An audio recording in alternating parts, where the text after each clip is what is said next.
Red Farmer was one of the guys that was winning in South Florida, and I would ride my bicycle out there and skate again in the grandstand, and then finally tow my little 38 Chevy coupe out there and go race myself.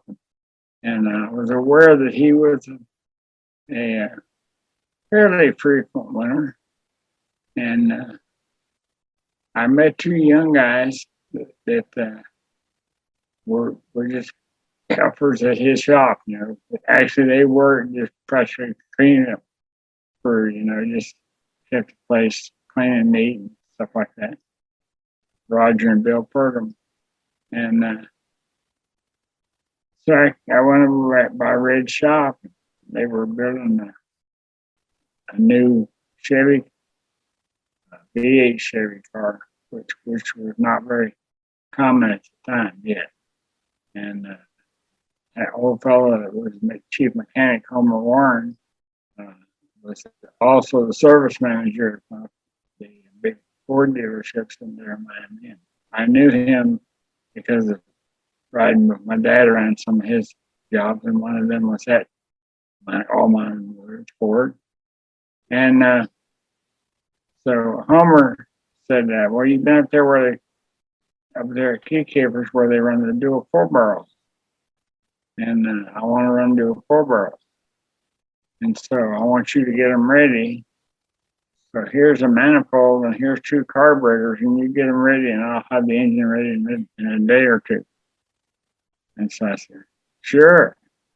I had never even had a carburetor. I had not even had a screw out of a carburetor at that time. I went to the parts store and bought an engine overhaul, carburetor overhaul manual. And I took that carburetor apart and adjusted it all like the book said it was supposed to be. Made a nice set of throttle linkage and, a nice gasoline hookup for it. Took it and gave it to Homer. Homer stuck that thing on there, and they went to the racetrack. And Red Farmer won the next 19 feature races in a row.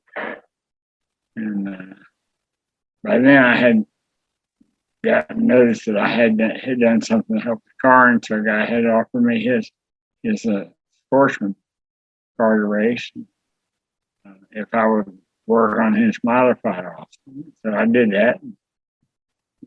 Race that sportsman car, and I could win the sportsman heat, but the modified started behind the sportsman and the feature. But then by the time the feature went a while, they all got passed.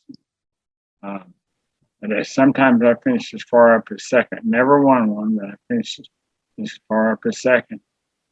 And then the guy that had that car decided he didn't want to do it anymore, and by then I was off to building my own stuff and built my own first modified, and it ran pretty good. And a friend of mine took a trip up through Alabama because his girlfriend went up that way, and him and my other friend that owned the car that he'd been driving decided they would go see if there were tracks in Alabama that they would race at. So they did, and they came home with these big stories that the really great tracks in Alabama, paved and good purses and all that stuff. And so I took Donnie with me, and he was kind of on the outs with Mom at the time because he was littler than me and younger, and was a little bit more in trouble than I was on and off. But she wanted to get him away from the racetracks down there, and I took him with me to Alabama. And he'd been driving a little bit of limited sportsman, had a helmet, and a little bit of racing gear and ready to go. And so we went to Alabama, and the first night I qualified on the pole, I remember, and led the race, did everything, but another guy beat me for the feature, and I finished second. Got a bag full of money, it looked like. And so I was really sold on that deal. And I went to see back home during the in-between week to see my love life, little Miss Judy, and got back in time for Friday night's events, and we ran Friday night, Saturday night, and Sunday afternoon, and got back in time to get the weekend stuff in. And the second weekend, I won Montgomery, which was on the second night, Saturday night of the weekend. I won my first feature of my career that night. And Donnie,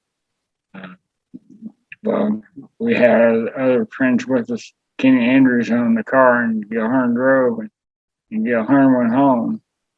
And Kenny said, "What do I do? What do I do?" And I put Donnie in it. And so Donnie ran his first modified race ever that night that I won my first. And he had a good finish. I didn't win, but he won some money and had a good run. So it got his start. And he and Kenny stayed together, and I went back and forth and bounced around anywhere I could see or hear of a track. We were on a different track. I enjoyed that, but I also thought it helped me too. Just getting a different racetrack, getting used to whatever the different field would be. And so it ended that year with, I think, four wins that first year. And I was really happy, and really decided to make Alabama my home and run those tracks.